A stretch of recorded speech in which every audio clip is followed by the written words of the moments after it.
سورہ بنی اسرائیل میں اللہ نے حکم دیا، یہاں سے بہت سارے احکام شروع، ایک رکوع میں نا بہت سارے احکام ہیں. وَقَضَىٰ رَبُّكَ أَلَّا تَعْبُدُوا إِلَّا إِيَّاهُ، تیرے رب نے چند فیصلے کیے ہیں. نمبر ایک، دیکھو یہ اسلام کے احکام ہیں، ابھی سے عزم کر لو ہم تمام ان احکام کو فالو کریں گے. اس میں کوئی رفع الدین کا جھگڑا نہیں ہے، کوئی ٹانگیں چوڑی کرنے پتلی کرنے کا جھگڑا نہیں ہے. یہ کس کے احکام ہیں؟ یہ قرآن کے احکام ہیں. نہ اس میں کوئی اہل حدیث دیوبندی بریلوی پڑھ رہا ہے، نہ کوئی اور پڑھ رہا ہے، کوئی فرقہ نہیں. اس کو تو کوئی بھی انکار نہیں کر سکتا نا. تو جنت میں جانے کے لیے یہ کرنا میرے لیے بھی ضروری اور آپ کے لیے بھی ضروری. وہ کیا احکام ہے؟ ابھی سے نیت کرو ہم سب نے ان تمام احکام کو فالو کرنا ہے. پہلا حکم، اللہ تعبدوا الا ایہ، عبادت کس کی ہوگی؟ صرف اللہ کی.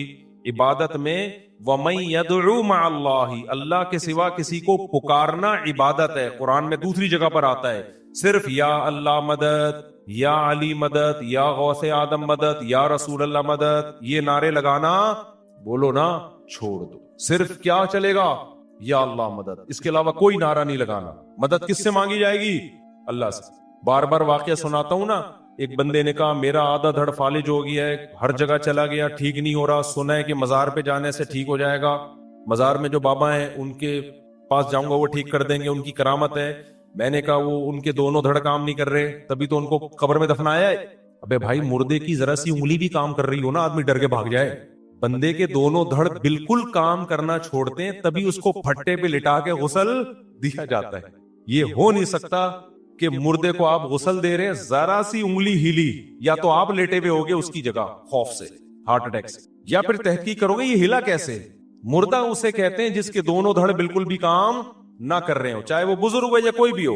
میں نے کہا جس قبر پہ جس مزار پہ آپ جا رہے ہو اس کے دونوں دھڑ کام نہیں کر رہے تو وہ آپ کا آدھا دھڑ کیسے ٹھیک کرے گا؟ وہ تو کہے گا بھائی میں اپنا آدھا نہیں کر لیتا پہلے ٹھیک، پورا نہیں ہوتا تو جو آدھا تو ہو جاتا نا، کچھ تو کام آ جاتا.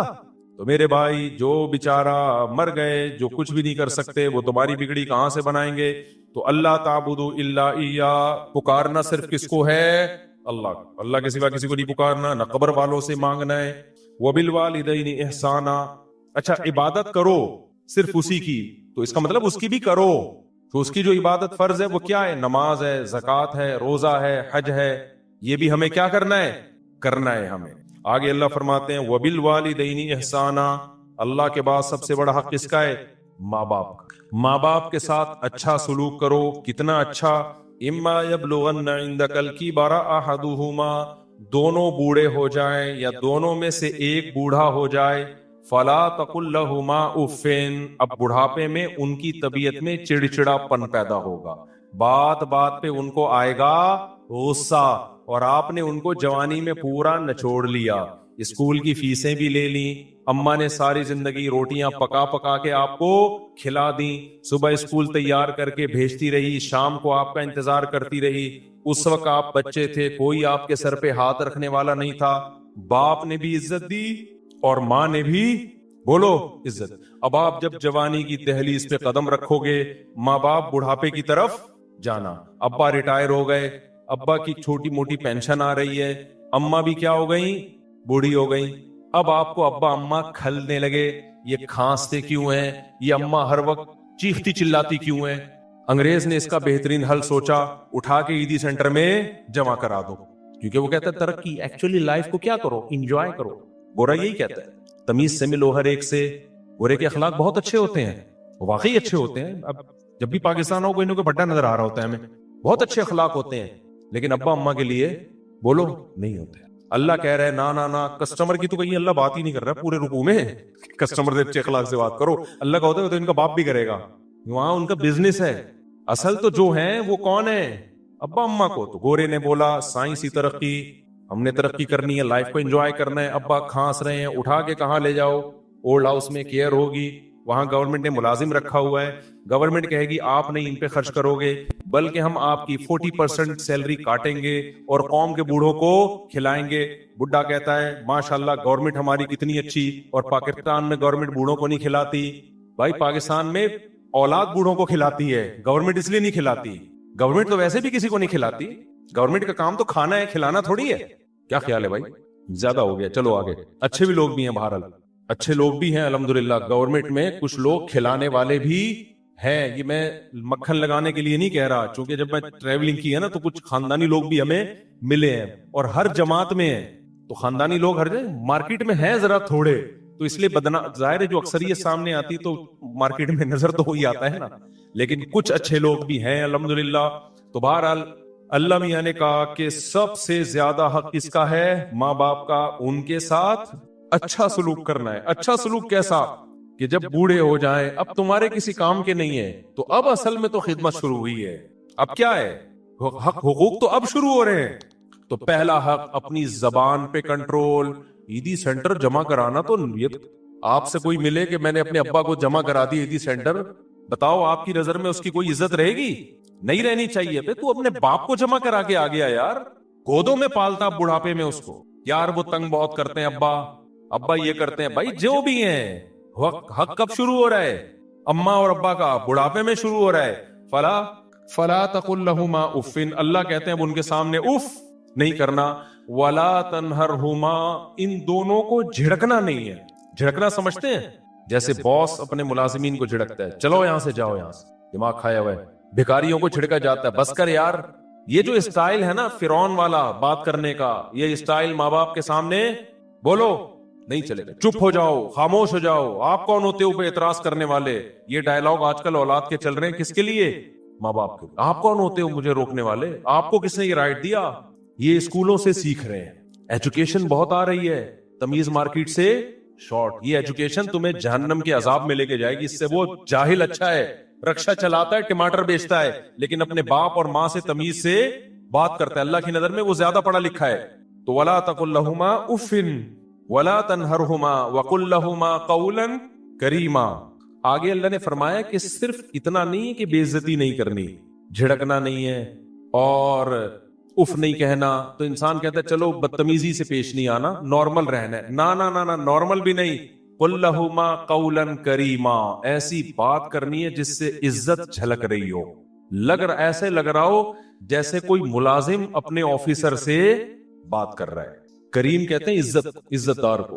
قول کریم ہونا چاہیے جس سے رسپیکٹ کیا ہو, نظر آ رہی ہو, لوگوں کو پتا چلے یہ اولاد ہے اور یہ کیا ہے, باپ ہے. آج جو لبرل طبقہ جب آتا ہے نا ہم سے ملنے کے لیے اپنے بچوں کی پرابلمز کو لے کے, تو میں یقین سے بتاؤں مجھے بچہ باپ لگ رہا ہوتا ہے اور باپ بچہ. باپ بچے کے سامنے بڑی تمیز سے, کہ بچے کو ایسا نا مائنڈ کر جائے, بچہ ایسے آرام سے بات کر رہا ہوگا. ایکچولی مفتی صاحب میرے یہ بیٹے ہیں, حالانکہ ایک ہی ہے لیکن اس کو عزت میں ہے کہہ رہا ہوتا ہے. ویسے ہوتے بھی ایک ہی عام طور پہ لبرل لوگوں کے. یہ میرے بیٹے ہیں, ایکچولی تھوڑا سا نہیں ہوں بیٹا, ابا ایسا چیخنا شروع کر دے گا. ابا بیٹا وہ اصل میں دیکھیں میں آپ کو سمجھانا چاہ رہا تھا نا, میں مفتی صاحب ہیں تھوڑا سا احتیاط سے بات کرتے ہیں. نہیں آپ مفتی صاحب یہ دیکھو نا یار, یہ ابا باتیں کیسی کر رہا ہے. تو مجھے 2-3 دفعہ ارادہ ہوا ہے میں ابا کی جگہ اس کو بٹھا دوں اور اس کی جگہ کس کو بٹھا دوں, ابا کو, اور میں بولوں بھائی آج سے ابا تو ہے, یہ کون ہے؟ اسٹائل سے تو لگ رہا ہے باپ تو ہے. تو یہ تربیت یہ ہو رہی ہے مارکیٹ میں, یہ ہو رہی ہے تربیت. تو اپنے اسٹائل سے یہ ثابت کرنا پڑے گا کہ ابا جو ہے وہ ابا ہے, اما جو ہے وہ کیا ہے, بیٹیاں اما کے ساتھ بڑی بدتمیزی کرتی ہیں. یار آپ کون ہوتی ہو مجھے روکنے والی, آپ کون ہوتی ہو, آپ چپ ہو جاؤ, میں کیوں چپ ہوں. یار یہ اسٹائل ہے بھائی, ہم تو اپنے بچپن میں تصور نہیں کر سکتے تھے کہ آپ کون ہوتی ہو مجھے روکنے والی. ماں جب کہہ رہی ہے چپ ہو جاؤ تو آپ چپ ہو جاؤ, میں کیوں چپ ہوں. خدا کی قسم ہم اپنے بچپن میں یہ تصور نہیں کر سکتے تھے کہ کوئی اولاد اپنی کوئی بیٹی اپنی ماں کو یہ الفاظ کہہ سکتی ہے. بڑے بدتمیزی والے الفاظ ہیں یہ. تو یہ بہت خطرناک بات ہے. اس لیے اللہ تعالیٰ قرآن میں فرماتے ہیں وَقُلْ لَهُمَا قَوْلًا كَرِيمًا. بات کیسے کرنی ہے؟ عزت کے ساتھ. وَاخْفِضْ لَهُمَا جَنَاحَ الذُّلِّ مِنَ الرَّحْمَةِ. یہ تو بات کا اسٹائل بتا دیا. کھڑے ہونے کا اسٹائل کیسا ہو؟ ذلت سے اپنے بازوؤں کو جھکانا ہے. دیکھنے سے بھی بات سے بھی پتا چلے کہ یہ چھوٹا ہے اور وہ بڑے ہیں, اور کھڑے ہونے اور کے اسٹائل سے بھی پتا چلے کہ یہ چھوٹا ہے اور وہ کیا ہے, بولو بڑے ہیں. ایسے سینہ تان کے ان کے سامنے کھڑا ہوا ہے, ابا نیچے بیٹھے ہوئے خود اوپر چڑھ کے بیٹھا ہوا ہے. تو یہ بڑی غلط بات ہے. ایسے بھی ہم نے دیکھے سنا ہے کہ ابا بچوں کے جوتے پالش کر رہے ہوتے ہیں. یہ بڑی غلط بات ہے یار, بچے کو تو کرنے ہی نہیں دینا چاہیے یہ کام. ابا کیوں کرے گا بھائی یہ. اچھا اس میں ماں باپ بھی اپنے بچوں کو بگاڑ رہے ہوتے ہیں. اتنی بچوں کی کوئی رسپیکٹ دے رہے ہوتے ہیں نا بچپن میں. بچوں کو مارے دھاڑے نہیں, بدتمیزی سے بات نہ کریں, لیکن ان کو یہ احساس دلائیں کہ ابا میں ہوں, اما یہ ہے, تم گھر کے مالک نہیں ہو. خود ہی اپنے ہاتھوں بگاڑ کے اتنا مسلط کر لیتے ہیں نا کہ پھر ساری زندگی ان کے غلام بنے رہتے ہیں. یہ بھی بہت غلط ہے. ان کو یہ تربیت بھی کس نے دینی ہے؟ والدین نے دینی ہے. اور ایک اہم بات یہ بھی ہے کہ دیکھو ماں باپ کے لیے اولاد پہ ظلم بہرحال جائز نہیں ہے کہ اپنے اختیارات کا ناجائز فائدہ اٹھائیں. بعض دفعہ ماں باپ اولاد کو بلا وجہ ٹارچر کرتے ہیں, طنز کرتے ہیں, تانے دیتے ہیں, دوسروں کے سامنے اس کی برائی کرتے ہیں. تو میں ان ماں باپ کی حوصلہ افزائی نہیں کر رہا, وہ خود اپنے ہاتھوں اپنی اولاد کو بگاڑتے ہیں. جہاں اللہ نے اولاد پر اتنے سارے ماں باپ کے حقوق رکھے, وہاں ماں باپ کی ایک بڑی ذمہ داری یہ ہے کہ اپنی اولاد کو لوگوں کے سامنے رسوا مت کرے. ایسا نہ وہ دوسروں کو بتاتے پھر میرا بیٹا یہ کرتا ہے, میرا بیٹا یہ کرتا ہے, تو بیٹے کے دل میں پھر ایک نفرت پیدا ہوتی ہے کہ یار میرے ابا مجھے, باپ تو عزت کا ذریعہ بنتا ہے نا. تو کچھ ذمہ داریاں والدین کی بھی ہیں. بعض مائیں بلا وجہ بیٹیوں کو ٹارچر کرتی رہتی ہیں, طنز کرتی رہتی ہیں, تانے دیتی رہتی ہیں, اس سے وہ ذہنی مریضہ بن جاتی ہیں. تو ماں کو بھی چاہیے, دیکھو ایک کام سب لوگ گھر میں کر لینا انشاءاللہ سکون ہو جائے گا. گھر میں چیخنے پر پابندی لگا دو, بس کوئی بھی نہیں چیخے گا, نہ ابا نہ اما نہ بچے. ایسا سکون پیدا ہو جائے گا نا کہ ہٹو بچوں. اور اس کے لیے لقمان علیہ السلام والا واقعہ سنا دو. لقمان علیہ السلام نے اپنے بچے سے کیا کہا کہ بچے جب بھی بات کرنا آرام سے. کیوں؟ سب سے بری آواز کس کی ہوتی ہے؟ گدھے کی. گدھے کی بات بری نہیں ہوتی, اسٹائل کیا ہوتا ہے؟ برا ہوتا ہے. تو اگر آپ نے اتنا بھی کر لیا نا, گھر میں چیخنے پر پابندی, نہ باپ چیخے نہ ماں چیخے نہ اولاد چیخے, تو ایسا لگے گا جیسے آگ پہ نا ٹھنڈا پانی ڈال دیا. اور یہ شروع سے جب شادی ہو نا جس دن, اسی دن سے ماحول بنانا پڑتا ہے. دلہن جب آئی اس کو سمجھا دو, بیگم کوئی بھی بات ہوگی تمیز سے. میں بھی جب کوئی بات کروں گا تو کیسے کروں گا؟ تو آپ تو کبھی سے ہی موڈ نہیں ہو رہا آپ لوگوں کا, تو کیا کرو گے تمیز سے؟ منہ سے بول تو دو نا. جو بات ہوگی کیسے ہوگی؟ چیخنا چلانا نہیں ہوگا بس. آدھے سے زیادہ کام, کیونکہ بچے ماں باپ کو چیختا چلاتا دیکھتے ہیں تو چیخنا سیکھتے ہیں. ماؤں کو چیخنا چلانا دیکھتے ہیں, ہاں ماں بات بات پہ کوٹ رہی ہے, بچے کو بڑھ گیا, چیخ رہی ہے, کم بہت الو کا پٹھا پیدا ہو گیا, اور یہ وہ ایسا چیخ رہا ہے, تو پھر بچے کے اخلاق بھی ایسے ہی ہو جاتے ہیں. اور اگر آرام سے سمجھائے گی تو بچہ بھی کیا ہوگا, بات آرام سے کرے گا. تو یہ بہت اہم پوائنٹ کی بات ہے. گھروں میں چیخنے کے ماحول کو کیا کرو, بول لو نا, تاکہ سبق یاد ہو جائے. ختم کرو بیٹا تمیز سے. تو دلہن جب آئی ہے اس سے تمیز سے بات کا آغاز کرو. اس سے بولو میری کل آپ سے شادی ہوئی تھی, اس سلسلے میں حاضر ہوا ہوں. اتنی بھی تمیز صحیح نہیں. وہ ایک آدمی بہت تمیز والا تھا نا, جب رخصتی دلہن کی ہوئی تو سمجھ میں نہیں آ رہا بات کیسے شروع کروں. تو وہ ہر بات میں تمیز, کچھ ضرورت سے زیادہ اس نے 2 گولیاں کھا لی تھی وہ تمیز والی جو ہے. تو کہہ رہے میری کل آپ سے شادی ہوئی تھی, اس سلسلے میں حاضر ہوں. تو اتنی بھی تمیز نہیں, لیکن میں سمجھانے کے لیے بتا رہا ہوں. آپ ایک واقعہ سنا دیتا ہوں, اس سے تمیز سمجھ میں آ جائے گی. وہ ایک صاحب نے بتایا کہ ایک انگلینڈ میں نا یا امریکہ میں سوئمنگ پول میں ایک انگریز عورت اپنے بچے کو لے کر آئی اور ایک پاکستانی عورت اپنے بچے کو لے کر آئی سوئمنگ سکھانے کے لیے. دونوں کے بچے چھلانگ لگاتے ہوئے ڈر رہے ہیں. تو کہہ رہے انگریز عورت اپنے بچے کو سمجھا رہی ہے, بیٹا جو بھی انگلش میں اس کو سمجھا رہی تھی اس کا ترجمہ کہ دیکھو تم, مجھے پتا ہے تم کر سکتے ہو, تم سوئمنگ کر سکتے ہو, تم ویسے ہی ڈر رہے ہو, تم کرو. اس سے یہ ہوگا کہ تمہیں دیکھ کے دوسرے بچے بھی ہمت کریں گے. بچہ کہہ رہے نہیں, کہہ رہے نہیں مجھے پتا ہے تم کر لو گے. تم اس کو بڑی زبردست طریقے سے موٹیویٹ کر رہی ہے, اور ادھر ہماری موٹیویٹ کر رہی ہے کہ میری باری کب آئے گی. ہماری والی جو براؤن تھی وہ کیا کہتی ہے, ان صاحب نے, وہ مولوی صاحب تھے مجھے قصہ سنا رہے تھے, کہنے وہ کہہ رہی لگانا چھلانگ. بچہ کہہ رہا نہیں, بے غیرت $50 پتہ نہیں $100 ضائع کروا دیے میرے. اس وقت تو بڑا چیخ رہا تھا امی سوئمنگ کرا دو, الو کے پٹھے, لگانا چھلانگ, کمینہ. اور پھر بس وہ وہاں مارنے پر تو پابندی ہے, ورنہ یہاں ہوتا تو طبیعت سے اس کا کباب بن جاتا بچے کا پٹ پٹ کے نا. لیکن زبان سے جتنے تانے دے سکتی تھی نا بے غیرت, وہاں تو شور مچایا ہوا تھا, پیسے ضائع کروا دیے. کہہ رہے میں دیکھ رہا ہوں یار یہ گوری ہے, یہ اپنے بچے سے کیسے بات کر رہی ہے, اور ہماری دیسی جو ہے. تو وہ جو اسٹائل تھا نا گوری کا, وہ قرآن و سنت کے مطابق تھا. ہماری والی قرآن و سنت کو مانتی ہے لیکن اس کو فالو نہیں کر رہی. تو اپنے نبی کو دیکھو, نبی نے اپنے بچوں کے ساتھ کیسا معاملہ کیا ہے. حضرت حسن حسین آپ کے کمر مبارک پہ بیٹھ جایا کرتے تھے. تو بچوں کو بگاڑنے میں ماں باپ کا بھی دخل ہوتا ہے. بہرحال ہم بچوں کو یہی کہیں گے تمہارے ماں باپ نے تمہیں سنوارا ہو یا بگاڑا ہو, لیکن تم پر بہرحال ان کا حق ہے. اب ایسا نہ ہو کہ آپ ابا سے بولو ابا چونکہ آپ نے مجھے بدتمیزی سکھائی ہے میں بات بدتمیزی سے ہی کروں گا. آپ کو تمیز ہی سے بات کرنی پڑے گی, کیونکہ ہم ماں باپ کی فرما برداری اور ان کے ساتھ حسن سلوک ماں باپ کی وجہ سے نہیں کرتے. کس کا حکم سمجھ کے کرتے ہیں؟ اللہ نے حکم دیا, اللہ پوچھے گا ہم سے. تو جب اللہ کا حکم ہے تو اب تو آپشن ہی نہیں ہے نا ہمارے پاس. اب میں جلدی سے آگے کے احکام بیان کر دیتا ہوں. آگے اللہ نے فرمایا وَآتِ ذَا الْقُرْبَى, آگے اللہ نے فرمایا اگر ماں باپ کے ساتھ کبھی بد کلامی ہو جائے تو پھر توبہ استغفار کا دروازہ کھلا ہوا ہے, کیونکہ اکٹھے رہتے ہیں ہمیشہ, کبھی اونچ نیچ ہو جاتی ہے تو مایوس نہ ہونا, توبہ کر کے اپنے احوال کی اصلاح کر لینا. آگے اللہ نے فرمایا وَآتِ ذَا الْقُرْبَى حَقَّهُ, قریبی رشتہ داروں کو ان کا حق دو. یہ بھی اللہ کا بہت اہم حکم ہے, قریب ترین رشتوں کا حق دوسروں سے زیادہ. 5 منٹ میں بس بیان ختم کر رہا ہوں. میں نے سوچا کہ 1 گھنٹے سے زیادہ نہیں بڑھنے دوں گا بیان. قریب ترین رشتہ داروں کو ان کا حق دو. آج سے عزم کریں, سب سے قریبی بھائی بہن ہوتے ہیں, پھر والدہ کے ابا اور اماں کے جو رشتہ دار ہیں, ماموں, چچا, پھپھو, خالہ, یہ ہیں, پھر ان کے بچے ہیں, اپنے بہن بھائیوں کے بچے ہیں, تو یہ سب سے کیا ہیں, قریبی. تو ان کو ان کا حق دو. کیا مطلب, ان میں کوئی غریب ہے, مسکین ہے, تو آپ کی ذمہ داری ہے آپ تفتیش کریں کہ کون مستحق ہے, اس کو مانگنے کا موقع نہ آئے, آپ نے خود اس کے ساتھ تعاون کرنا ہے, پوچھنا ہے. آگے اللہ فرماتے ہیں والمسکینہ, غریبوں کو ان کا حق دو, مسافروں کو دو. مسافروں کو کیسے چونا لگایا جاتا ہے, کوئی مسافر آ جائے نا ٹیکسی والے کے پاس, ٹیکسی والے کو پتا چل جائے کہ یہ مسافر ہے, ٹیکسی والا اس کو 10 کے 4 گنا ریٹ بتا رہا ہوتا ہے. اس کو پتا ہے اس کو یہاں کے ریٹ پتہ ہی نہیں ہے. ہم بچپن سے دیکھ رہے ہیں, پہلے تو گورے بہت آیا کرتے تھے, ورلڈ ٹریڈ سینٹر کے بعد آنا بند ہو گئے, پہلے گورے بہت آیا کرتے تھے. ہمیں یاد ہے جب انگریز آتے تھے نا تو وہ ٹیکسی والے نا ان کو ڈبل سے بھی زیادہ کرایہ بتاتے تھے. حالانکہ کوئی بھی مسافر ہے بھائی, جب دوسرے تو وہ رعایت کا مستحق ہے. لاہور میں ہم جاتے تھے تو ٹیکسی والے کو پتا چل جاتا تھا ہماری اردو سے یہ کہاں سے آیا ہے, کراچی. ٹیکسی والا چونا لگاتا تھا, ہم کہتے تھے بھائی وہاں جانا ہے, گلی کے ساتھ طواف کرتا تھا وہ گلی میں, ہمیں پتہ ہی, ہم سمجھ نئی گلی آ رہی ہے, اسی گلی میں گھمایا جا رہا ہے. پھر جب 3-4 دفعہ وہی درخت آئے تو پھر اگلی گلی, او جناب 50 کلومیٹر دور, حالانکہ وہ اس کھمبے سے لے کے اس کھمبے تک گیا ہے. ہم سمجھ رہے بہت لمبی ٹریولنگ کر کے ہم یہاں پہنچے ہیں. جب رشتے داروں کو بتاتے تو کہتے ہیں بھائی یہ تو یہاں اترے تھے, یہاں سے یہاں تو 5 منٹ لگتے ہیں. لاہور والے ایسے ہوتے نہیں ہیں, لیکن مجھے 2-3 ٹکرے ہیں, ہوتے نہیں ہیں, لیکن ہر جگہ کراچی میں بھی ہوتے ہیں, لاہور میں بھی ہوتے ہیں, ہر جگہ ہوتے ہیں.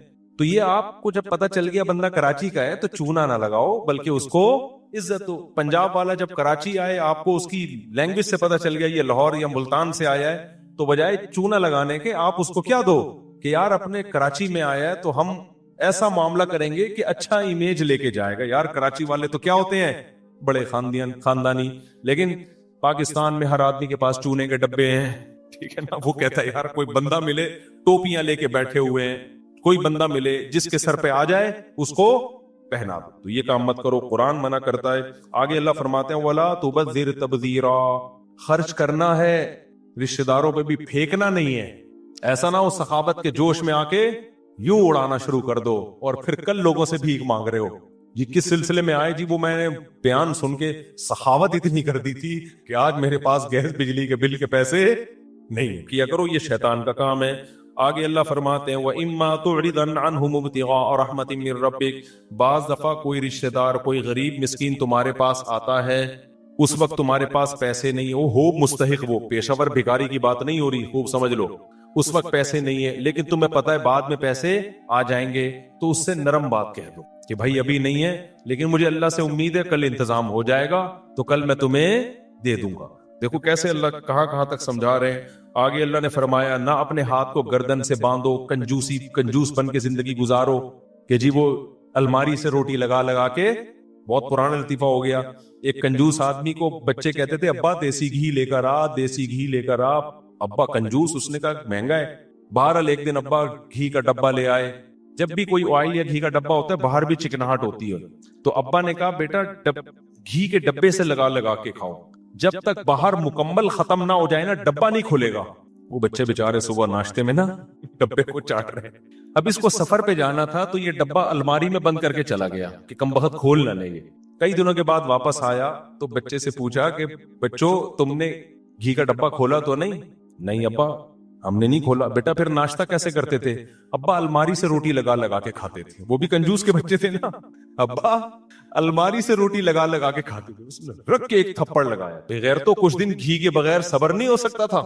یہ کیا ہے؟ ہاتھ گلے سے باندھ لینا. لا تجعل یدک مغلولۃ الی عنقک, اپنے ہاتھوں کو گردن سے مت دیا اللہ نے اڑاؤ یار، خرچ کرو، لیکن ولا تبسطھا کل البسط، ایسے ہاتھ بھی نہ پھیلا دو، ایسا نہ ہو کہ اپنی چادر سے زیادہ پاؤں پھیلانا شروع کر دیے، جیسے شادیوں میں لوگ اڑا رہے ہوتے ہیں نا، ایک ولیمے میں ایسا پیسہ اڑایا، پھر مجھے آ کے کہہ رہے ہوتے ہیں آپ دوسری شادی کی بات کرتے ہو، خرچہ ایک میں اتنا ہو جاتا ہے۔ بھائی تم نے جس اسٹائل میں ولیمہ کیا، اس میں تھوڑی، اس میں تو ایک بھی نہیں ہوتی، جو جس طرح کے خرچے کر رہے ہو، ایسے اڑا رہے ہوتے ہیں ذرا ذرا سی تقریبات پر، اس کے بعد کچھ ہے ہی نہیں۔ اچھا یہ خوب سمجھ لو، ہر آدمی اپنی حیثیت کے مطابق خرچ کرے گا۔ بعض دفعہ لوگ کہہ رہے ہوتے ہیں وہ فلاں مالدار نے ڈیفنس میں اتنے بڑے ہوٹل میں ولیمہ کیا ہے اور اتنا لگژری کھانا، یہ تو اسراف ہے۔ بھائی اس کی کروڑوں کی آمدن ہے، اس کے لیے یہ دال چاول ہیں، ٹھیک ہے نا؟ تو یہ جو اسراف کی ڈیفینیشن ہے نا، یہ ہر ایک کے حق میں مختلف ہے۔ جن کو زیادہ دیا ان کے لیے یہ کچھ بھی نہیں ہے، جن کو کم دیا ان کے لیے تو دو دیگیں بھی ہو سکتا ہے بہت ہوں۔ تو اسراف میں کبھی کسی کو دیکھ کے کہ اتنا زبردست اس نے انتظام کیسے کر لیا، تو وہ اس پہ آپ نہیں حکم لگا سکتے۔ اس کی ہر آدمی اپنی آمدن کے حساب سے خرچ کرتا ہے، اور کرنا بھی چاہیے۔ ایک کروڑ پتی آدمی اگر دال چاول کھلائے گا تو یہ کنجوسی ہے، اور ایک غریب آدمی جس کے پاس دال چاول کے پیسے بھی نہیں ہے، وہ دال چاول بھی کھلائے گا تو یہ کیا ہے؟ اسراف ہے۔ تو اسراف کی ڈیفینیشن ہر ایک کو دیکھ کر مختلف ہوتی ہے۔ جلدی سے مکمل کر لوں، آگے اللہ نے فرمایا وَلَا تَقْتُلُوا أَوْلَادَكُمْ خَشْيَةَ إِمْلَاقٍ، غربت کے خوف سے اپنے بچوں کو قتل مت کرو۔ نَحْنُ نَرْزُقُهُمْ وَإِيَّاكُمْ، ہم ان کو بھی روزی دیں گے اور تم کو بھی دیں گے۔ علماء نے اس آیت کے تحت لکھا ہے کہ حمل گرا دینا یہ بھی حرام ہے اسی آیت کی روشنی میں، اس خوف سے کہ میں خرچے کہاں سے پورے کروں گا۔ آج بہت سے لوگوں کی کال آ رہی ہوتی ہیں، بھائی مجھ صاحب میرے 2 بچے ہیں، ایکچولی ان کے خرچے پورے نہیں ہو رہے، ایکچولی یہ ہو رہا ہے، ابھی پھر پریگننسی ہو گئی، سب اس مہنگائی کے دور میں۔ بھائی اللہ کہہ رہا ہے کہ نہیں اجازت آپ کو، رزق کس کے ذمے ہے؟ جب بچہ پیدا ہوتا ہے ماں کی چھاتیوں میں دودھ آتا ہے تو اللہ دے گا۔ آپ کہتے ہو بھائی دودھ ہی ضرور نہیں ہے نا، آگے بھی تو ہے بہت سارے مسائل، تو اللہ نے دودھ ایک سائن علامت کے طور پہ کہ ابھی اس کی ضرورت تو ابھی یہ دے رہا ہوں، اس کا مطلب جب جو ضرورت ہوگی وہ میں دے دوں گا۔ تو یہ فیملی پلاننگ والوں کے نظریات سے بالکل متاثر مت ہو۔ اولاد کا معاملہ کیلکولیٹر سے نہیں ہے کہ اتنے ہو گئے تو اتنی تنخواہ تو اتنے ہو سکتے ہیں اتنے، یہ گوروں کا کام ہے، مسلمان کو اس کی اجازت نہیں ہے۔ ہماری اولاد اللہ کی مخلوق پہلے ہے، ہماری اولاد بعد میں ہے۔ سمجھتا ہے کہ نہیں سمجھتا ہے؟ آگے اللہ فرماتے ہیں وَلَا تَقْرَبُوا الزِّنَا، زنا کے قریب بھی مت پھٹکو۔ دیکھو جتنے بھی احکام اللہ نے بتائے نا، اس میں کسی میں یہ نہیں کہا کہ اس جرم کے قریب بھی مت جاؤ، واحد ایک زنا ہے جس کے بارے میں کہا اس کے قریب بھی مت جاؤ، کیونکہ جو قریب جاتا ہے وہ زنا کر لیتا ہے۔ قریب جانے کا کیا مطلب؟ موبائل میں لڑکیوں کے نمبر رکھے ہوئے ہیں، بلاک کر دو نمبر سارے۔ بلاک کرنے سے پہلے ایک میسج بھیج دو، یہ آپشن کہ بھائی اب میں شادی کرنا چاہتا ہوں، آپ اگر میری وائف بننا چاہتی ہیں تو موسٹ ویلکم، ادروائز نمبر کیا ہو رہا ہے؟ بلاک۔ پھر دوسری کو بھیجو، پھر مسرت کو بھیجو، پھر کائنات کو بھیجو، پھر راحت کو بھیجو۔ وہ ہے نا لطیفہ، میں بہت دفعہ سن لیا، یہی ہوتا ہے نا۔ یہ ساری لیڈیز جن کے نمبر آپ نے سیو کیے ہوئے ہیں، ان کو ورنہ پھر وہی ہوگا جو اس بندے کے ساتھ ہوا تھا۔ ایک بندے کی شادی ہوئی، بیگم کو کہہ رہا ہے کہ آج سے تم میری کائنات، تم میری مسرت، تم ہی میری راحت اور تم ہی میری فرحت۔ وہ تو ویسے ہی کہہ رہا ہے، وہ سمجھی اپنی گرل فرینڈ کے نام بتا رہا ہے، تو فوراً کہتی اچھا پھر تم ہی میرے غفار بھی، تم ہی میرے ستار بھی، تم ہی میرے وسیم بھی، تم ہی میرے غفور بھی، سب کچھ تم ہی۔ وہ حیران یار یہ کیا ہو رہا ہے مارکیٹ، تو وہ راز پھر اگلنا شروع ہو جاتے ہیں، ٹھیک ہے نا۔ پاک دامنی والی زندگی گزارو۔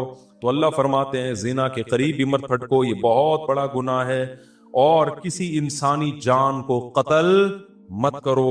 آگے اللہ فرماتے ہیں وَلَا تَقْرَبُوا مَالَ الْيَتِيمِ، یتیم کے مال کے بھی قریب مت جاؤ۔ یہاں بھی قریب جانے کا، قریب جانا کا یتیم کسے کہتے ہیں؟ آپ کے بھائی کی ڈیتھ ہو گئی، اس کے چھوٹے چھوٹے بچے ہیں، تو چچا ان بچوں کی وراثت کھا جاتا ہے، بڑا بھائی چھوٹے بھائیوں کی وراثت کھا جاتا ہے۔ یتیم کا مطلب یہ نہیں کہ عیدی سینٹر سے یتیم بچوں کے چپل کوئی چوری کر رہا ہے جا کے، یہ عربوں میں نہیں ہوتا تھا۔ یتیم کا مطلب ہے کہ جب باپ مر گیا تو چھوٹے بچوں کی وراثت رشتہ دار کھا جاتے ہیں۔ اللہ کہتے ہیں یہ کام مت کرنا۔ وَأَوْفُوا الْكَيْلَ إِذَا كِلْتُمْ، ناپ تول میں کمی مت کرو۔ اپنا حق لینے کی باری آتی ہے تو پورا حق لیتے ہو، دینے کی باری آتی ہے تو ڈنڈی مارتے ہو، ایسا مت کرو۔ اوفوا بالعہد، معاہدوں اور ایگریمنٹ کو پورا کیا کرو۔ آگے لا تخف ما لیس لک بہ علم، جب تک مکمل نالج نہ ہو، کسی چیز کے در پہ نہ ہو. تبصرہ مت کیا کرو فلانے نے یہ کر دیا, فلانے نے یہ کر دیا. کل مجھے کسی نے پوسٹ بھیجی کسی آفیسر کے بارے میں کہ وہ یہ کروڑوں روپے کھا گیا اور یہ کر رہا ہے. میں نے کہا آپ نے خود اپنی آنکھوں سے دیکھا ہے کتنے روپے کھا گیا, وہ اپنی آنکھوں سے دیکھا ہے؟ کہہ رہے نہیں میں نے دیکھا تو نہیں ہے, لیکن یہ دیکھو ثبوت ہے. میں نے کہا ان ثبوت کو تجزیہ آپ کو اینالائز کرنا آتا ہے, آپ تجزیہ کرنا آتا ہے, آپ جج ہو؟ کہہ رہے یار. میں نے کہا کیوں بلا وجہ کچھ بھی چلا دو مارکیٹ میں پھیل جاتا ہے, سچ بہت کم بولا جاتا ہے. تو کبھی کسی کی باتوں میں آ کے کسی کو تبصرہ کرنا, کسی ادارے کو برا کہنا, کسی فرد کو برا کہنا, یہ اپنی زندگیوں سے ہمیشہ کے لیے کیا کر دو, ختم. جب تک 2 اور 2 4 کی طرح واضح دلائل آپ کے پاس نہ ہو. کسی کو بھی بدنام کرنا ہو نا, فیس بک پہ آپ پوسٹیں چلا دو, پھیل جاتی ہیں. لوگ کہہ رہے ہیں یہ دیکھو کیا کر رہا ہے. پہلے یہ تو دیکھو کہ اس نے یہ میرے بارے میں بھی چلاتے ہیں, کبھی عمران خان کے بارے میں, کبھی مولانا فضل الرحمان کے بارے میں پوسٹ. میں بیٹھا ہوں مجھے پتہ ہی نہیں, میری ایک پوسٹ آ جائے گی عمران خان امام مہدی میں کوئی فرق ہی نہیں ہے, ایسی زبردست پوسٹ چلا دیں گے. پی ٹی آئی والے زندہ باد مفتی, یہ والی آئی نہیں, اس سے ملتی جلتی. پی ٹی آئی والے زندہ باد, مفتی طارق مسعود زبردست. دوسری آ جائے گی مولانا فضل الرحمان ایسے ہیں, کچھ الٹا سیدھا. جیوا والے ابے اس کی ایسی کی تیسی, ابے اس کی ہے. نہ میں نے ادھر کچھ کہا ہوتا ہے, نہ میں نے جو میں نے تقریریں کی ہوئی ہیں وہ پڑھی ہوئی ہیں, وہ ویڈیو ہے وہ سنو, وہ اس کا میں ذمہ دار ہوں. ایک میری پوسٹ کسی نے چلا دی کہ یزید جنتی ہے, نیچے شیعوں کی گالیاں دبا کے. ابے تم تحقیق تو کرو, میں نے بولا بھی ہے کہ نہیں بولا. آگے ہے کہ کیونکہ قسطنطنیہ کی لڑائی میں وہ شریک تھا لہذا وہ کیا ہے, جنتی. شیعہ لوگوں نے دبا کے گالیاں لکھی ہیں, یہ یزیدی ہے, یہ فلانا ہے. بھائی تم تحقیق تو کرو, یہ کس نے چلایا ہے؟ ہمارے آفیشیل چینل سے تو کوئی پوسٹ نہیں چلی. اب تک وہ یہی سمجھ رہے ہیں کہ یہ کیا ہے, یزید کو جنت. نہ میں نے اس کو جنتی بولا, نہ میں نے اس کو جہنمی بولا, کچھ بھی نہیں بولا. میں نے اس پہ تبصرہ ہی نہیں کیا. پوسٹ دبا کے کچھ بھی اٹھا کے ڈال دو نا. ہماری قوم میں یہ شعور نہیں ہے کہ تحقیق کریں ایسا ہوا بھی ہے کہ نہیں ہوا, تو چلاتے رہتے ہیں مارکیٹ میں. ہاں ہمارے جو ویڈیو بیانات ہیں اس کا میں ذمہ دار ہوں بھائی, جو میں نے بولے ہیں اس کا میں ذمہ دار ہوں. آپ وہ ویڈیو کٹنگ اس کو بھی کٹ کر کے نہ چلاؤ. ابھی ایک تراویح کا بیان کٹ کر کے چلائے ہوئے لوگوں نے. تراویح کے بارے میں یہ کہہ رہا ہوں کہ نبی صلی اللہ علیہ وسلم سے کوئی تعداد ثابت نہیں ہے, ادھر ٹک یہاں روک دیا. اور اتنی بات کہ بھئی اگر صرف حدیثی کو دیکھنا ہے تو پھر تو غامدی صاحب صحیح کہہ رہے ہیں, یہاں کٹ کیا. دیکھو مصعب کہہ رہے ہیں, غامدی صاحب کیا کہہ رہے ہیں, لیکن پوری بات آگے. اچھا اس پہ اتنا پروپیگنڈا ہوا. پھر جامعۃ الرشید میں ہمارے استاذ ہیں مفتی محمد صاحب, ان سے باقاعدہ سوال پوچھا گیا کہ مفتی صاحب نے یہ بولا ہے کہ حدیث میں تو کوئی تذکرہ ہی نہیں ملتا, ثابت ہی نہیں ہے. پھر انہوں نے اس کا جواب دیا. اتنا پروپیگنڈا. حدیث میں تبصرہ نہیں ملنے کا مطلب یہ ہے کہ سند کے لحاظ سے کوئی صحیح حدیث ہمارے پاس موجود نہیں ہے کہ جو نبی نے 3 دن تراویح پڑھی تھی کتنی رکعتیں تھی. لیکن حضرت عمر کا عمل بتاتا ہے کہ نبی نے 20 پڑھی ہوں گی. تو نبی سے ثابت ہونے کے لیے 2 طریقے ہوتے ہیں. ایک ہے تواتر, صحابہ کا عمل, وہ خود بتاتا ہے کہ نبی نے کیا کیا ہے. ایک ہے حدثنا فلان کے ساتھ کوئی سند. بہت سارے شریعت کے احکام آتے ہیں حدیث میں نہیں ملتے, صحابہ سے پتہ چلتا ہے. رکوع میں جا کے جب ہم کھڑے ہوتے ہیں ہاتھ چھوڑنا ہے ہاتھ باندھنا ہے, حدیث میں کوئی تذکرہ نہیں ہے, لیکن پوری امت کیا کرتی ہے, ہاتھ چھوڑتی ہے. کیوں؟ تواتر عملی ہے. امت کا عمل بتا رہے کہ نبی نے ہاتھ چھوڑے ہوں گے. ہم یہ جو عورتیں ہیں صفا مروہ میں دوڑتی نہیں ہیں, چلتی ہیں. نبی سے تو کچھ بھی ثابت نہیں ہے, نہ حضرت عائشہ سے ثابت ہے کہ دوڑنے کا حکم دیا یا چلنے کا حکم دیا. پوری امت کر رہی ہے تو ہم فرض کر لیتے ہیں کہ صحابہ نے بھی, صحابیات نے کیا کیا ہوگا, وہ بھی چلی ہوں گی اور نبی نے چلنے کا حکم دیا ہوگا. صراحتاً نہیں ہے لیکن یہ بھی نبی ہی سے ثابت ہے. اور بہت سارے احکام ہیں. تو جو ہر مسئلے پر حدیث مانگتا ہے نا وہ خود علم سے کورا ہے. اس کا مطلب اس کے پاس نالج نہیں ہے. حدیث صراحتاً ہوتی ہے یا دلالتاً ہوتی ہے, اس کو دلالتاً کہتے ہیں. جیسے امام مالک بہت سے مسائل پوچھا گیا کہ اس کی آپ کے پاس کیا دلیل ہے, انہوں نے کہا اہل مدینہ ایسے کر رہے ہیں. کیا مطلب, جب مدینہ والے کر رہے ہیں تو نبی نے کیا ہوگا. تو نبی کا عمل براہ راست نہیں پہنچا لیکن دلالتاً پہنچا ہے. خیر 2 آیتیں پڑھ کے بیان ختم کرتا ہوں. تو اللہ فرماتے ہیں جب تک یقینی علم نہ ہو تبصرہ نہ کیا کرو. آگے اللہ نے فرمایا وَلَا تَمْشِ فِي الْأَرْضِ مَرَحًا, زمین میں اکڑ کے مت چلو. زمین کے دادا بننے کی کوشش بولو نہ کرو, اکڑ کے مت چلا کرو. کیوں؟ اِنَّكَ لَن تَخْرِقَ الْأَرْضَ, زمین کو نہ تم اپنے پاؤں کی طاقت سے پھاڑ سکتے ہو اور نہ سینہ اتنا اونچا کر سکتے ہو کہ کیٹو کی پہاڑی سے اوپر جھانکنا شروع کر دو. تو جتنے ہو اتنے ہی رہو. تو یہ چند احکام تھے اللہ نے بیان کیے. اس کو کہتے ہیں اپنی اوقات میں رہو. اس پر میں اکثر ایک بات کہتا ہوں, جو زیادہ فنڈر بن رہا ہو نا اس سے کہتے ہیں تو بیت الخلا کس وقت جاتا ہے, وہ بتائے گا مغرب کے بعد جاتا ہوں یا صبح 8 بجے جاتا ہوں. تو بولے تیری اوقات کیا ہے, صبح 8 سے 8:30. اصل اوقات تیری کتنا بھی اکڑتا ہونا, جب واش روم میں جا کے بیٹھتا ہے اور آگے میں